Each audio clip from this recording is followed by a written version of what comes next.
Baik, Assalamualaikum warahmatullahi wabarakatuh. Selamat malam, Prof. Tatak dan teman-teman semua.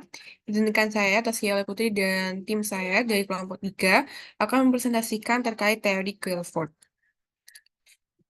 Oke, adapun anggotanya yaitu saya sendiri, Taskia Putri dengan tiga NIM terakhir 005, Maidah 024, dan Nurul Fadilah 062. Nah, berikut adalah biografi dari Joy Paul Guilford yang lahir pada tahun 1897 dan meninggal atau wafat pada 1987.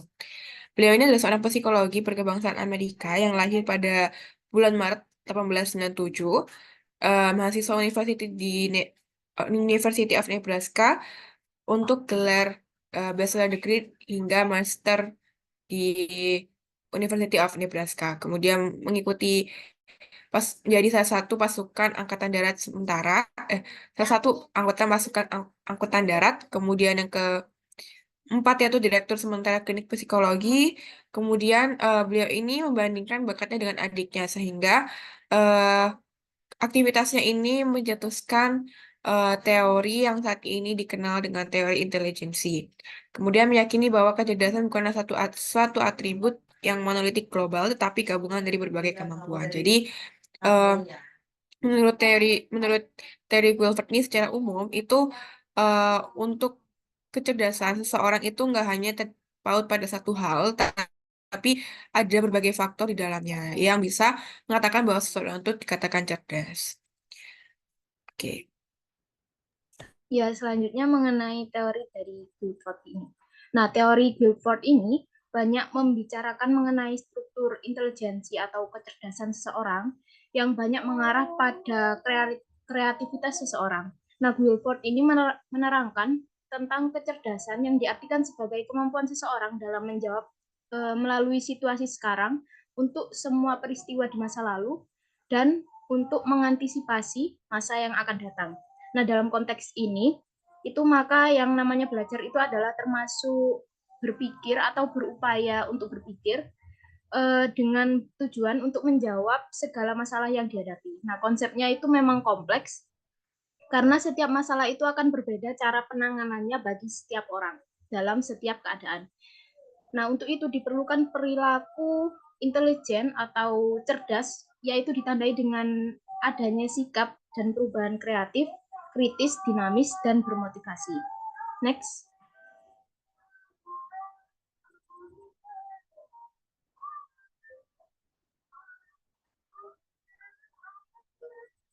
Nah, teori dari Guilford ini, itu yang terkenal itu namanya adalah struktur of intellect, atau disingkat biasanya itu SI atau SOI. Nah, Guilford ini menyatakan bahwa hidup berarti menghadapi masalah dan memecahkan masalah, atau berarti tumbuh berkembang secara intelektual.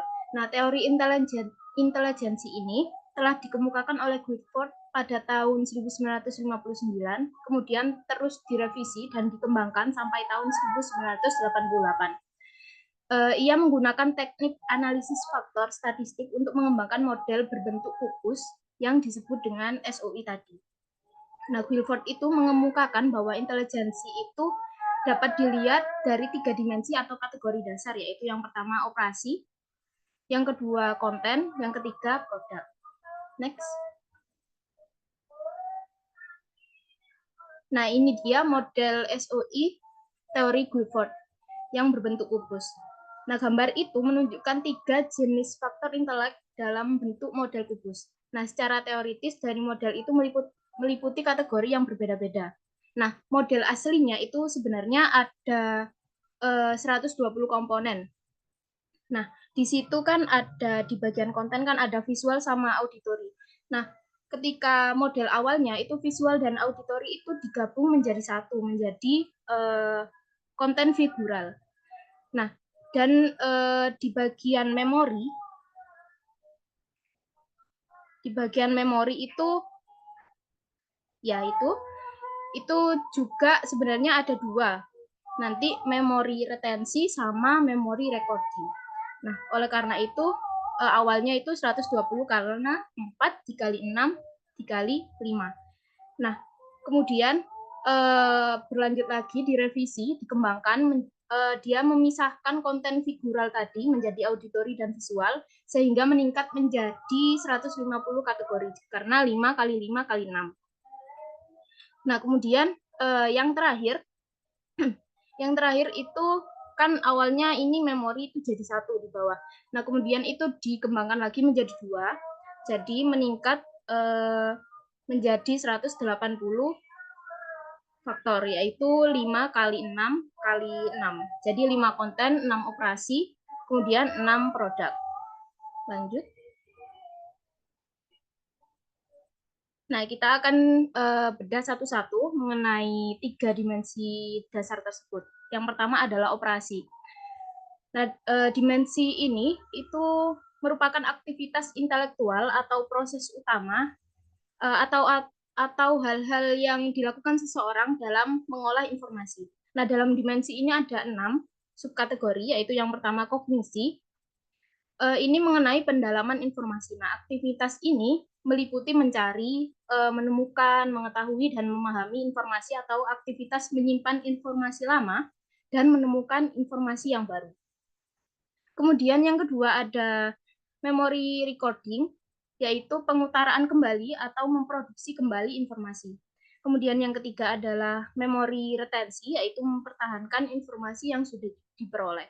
Kemudian yang keempat adalah pemikiran yang divergen, yaitu proses pemikiran terhadap arah yang berbeda-beda dan beraneka ragam dari informasi yang telah ada.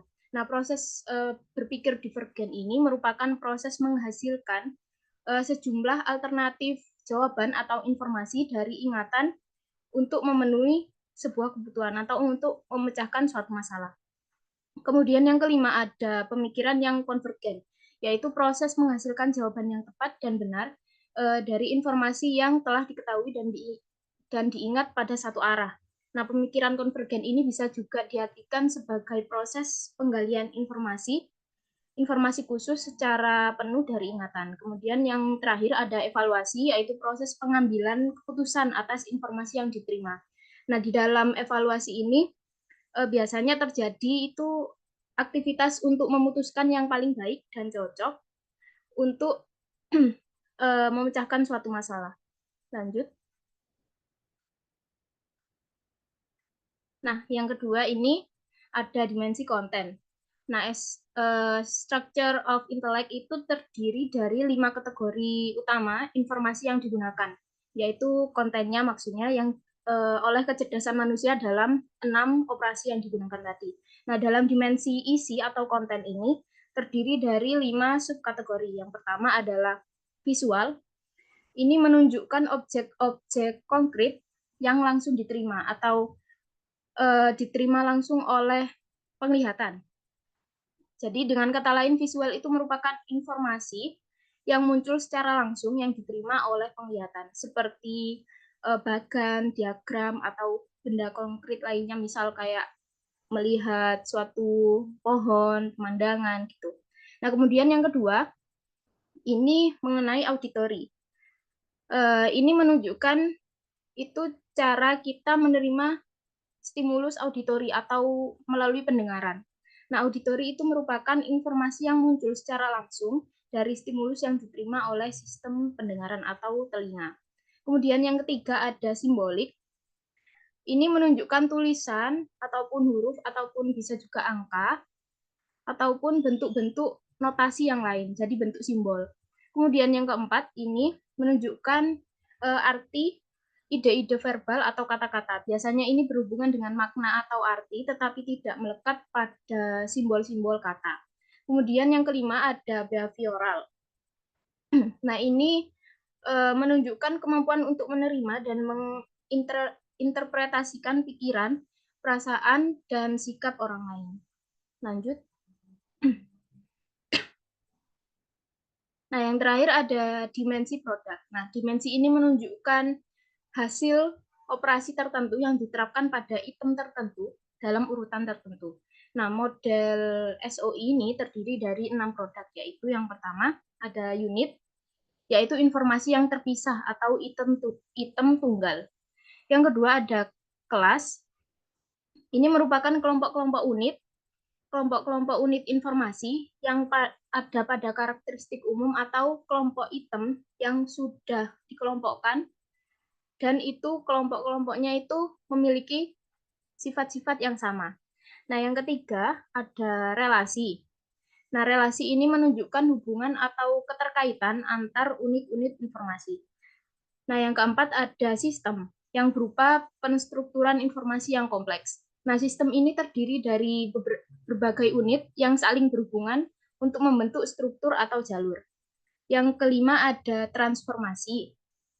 Nah, ini menunjukkan perubahan informasi yang ada sebelumnya itu menjadi informasi yang selanjutnya. Jadi, transformasi ini dapat juga diartikan sebagai perubahan, modifikasi, ataupun redefinisi informasi. Kemudian yang keenam ada implikasi yang menunjukkan prediksi yang diperoleh dari pengetahuan yang dimiliki seseorang dan diterapkan pada waktu yang akan datang. Lanjut. Baik, selanjutnya ada struktur intelijensi, di mana di sini struktur intelijensi itu terbagi menjadi 4, yaitu pertama intelijensi dan IQ, pengukuran intelijensi bakat dan kreativitas, serta pengembangan bakat matematika. Nah, di sini tuh ada intelijensi dan IQ. Sebenarnya intelijensi dan IQ ini berbeda. Jadi kalau intelijensi ini seperti kayak eh, kemampuan mental yang terlibat dalam proses berpikir yang rasional. Nah, intelijensi ini kayak lebih kemampuannya si seseorang.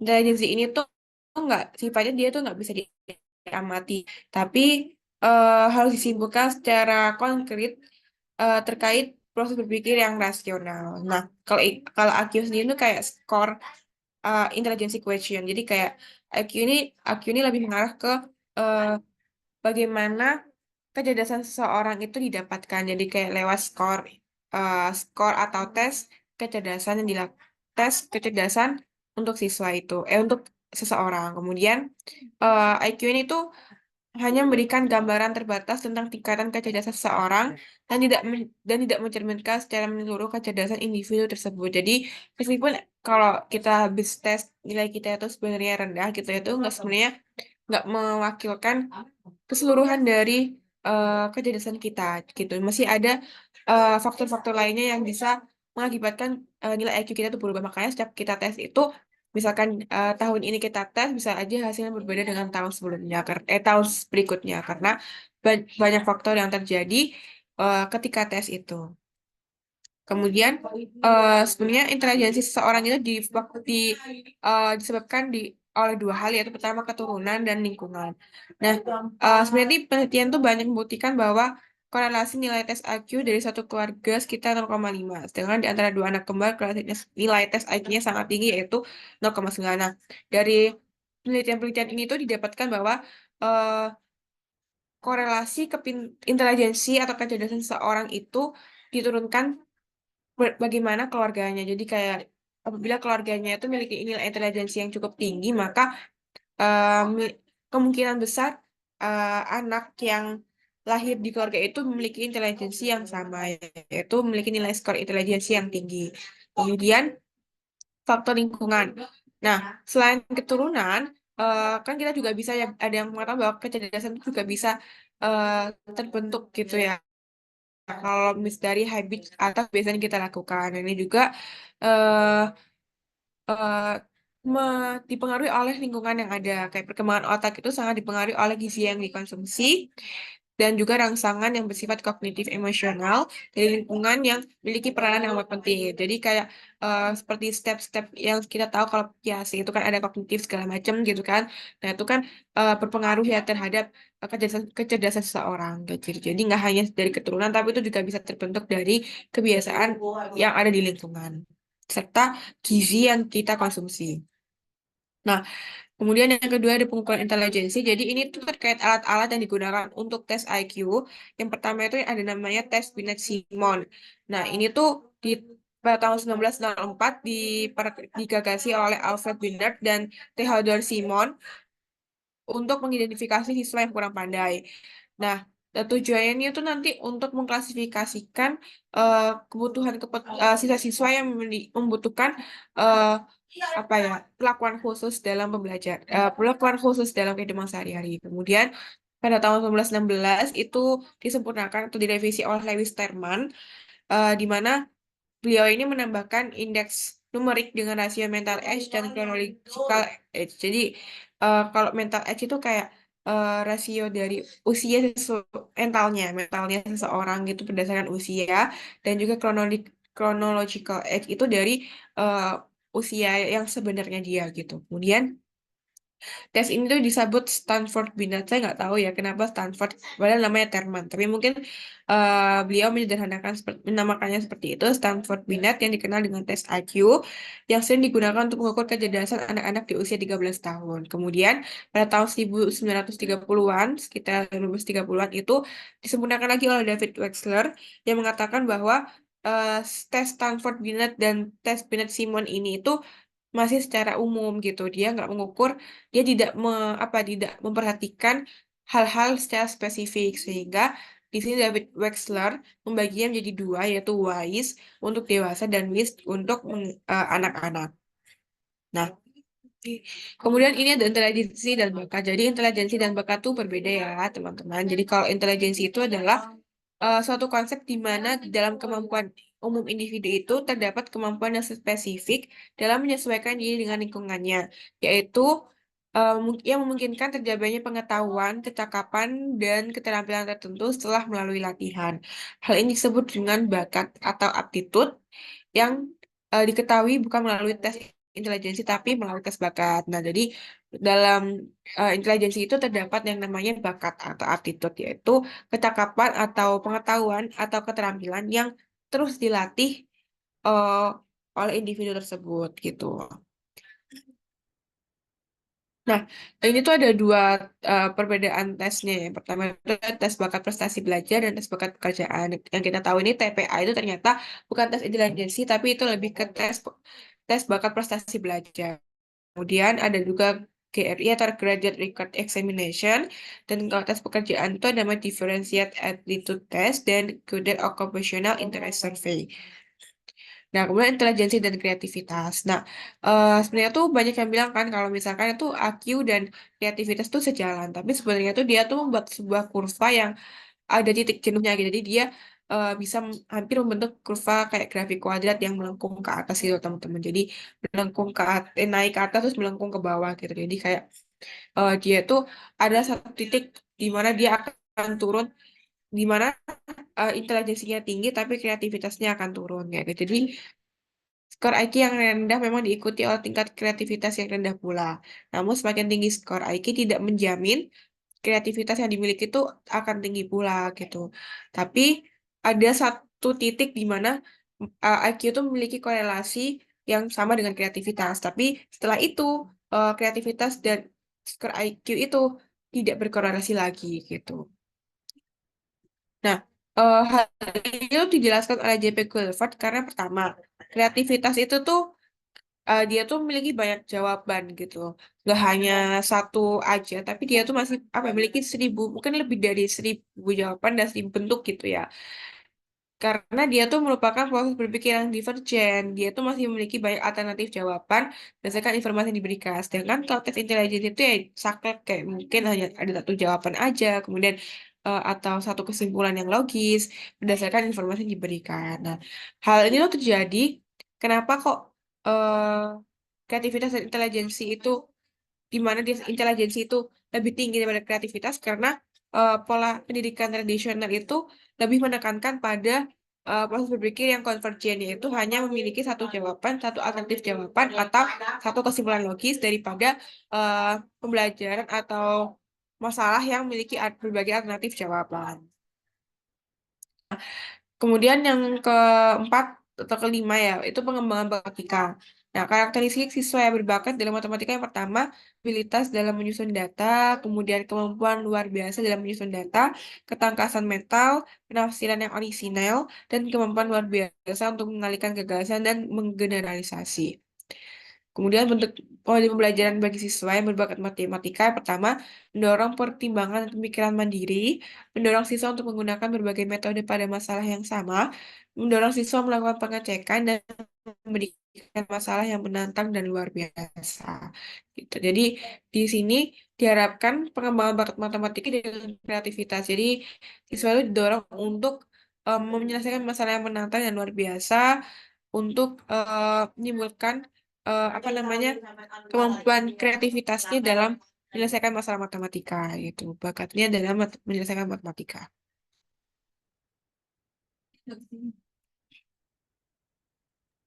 Ya, selanjutnya mengenai teori berpikir kreatif.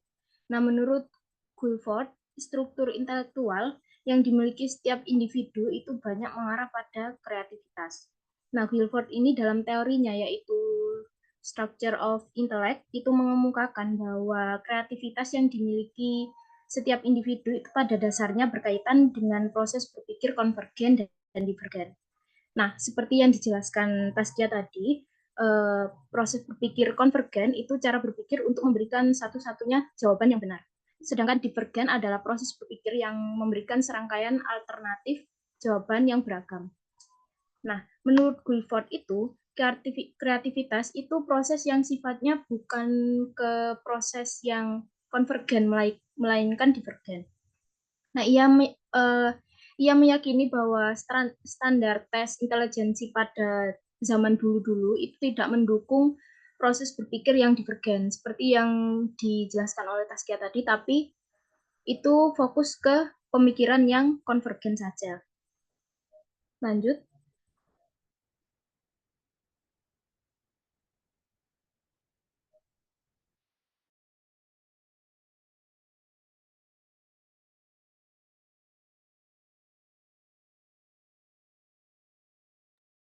Nah, langsung ke karakteristik pemikiran divergen.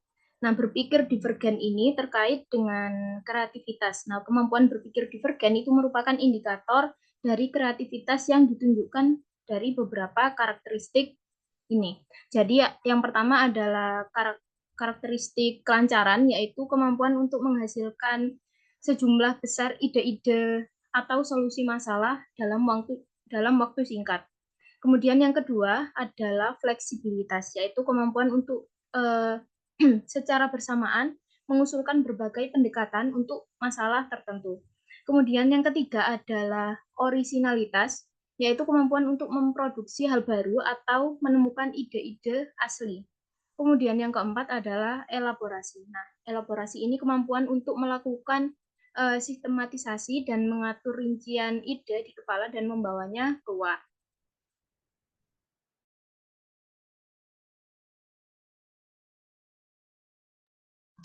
Nah, baik.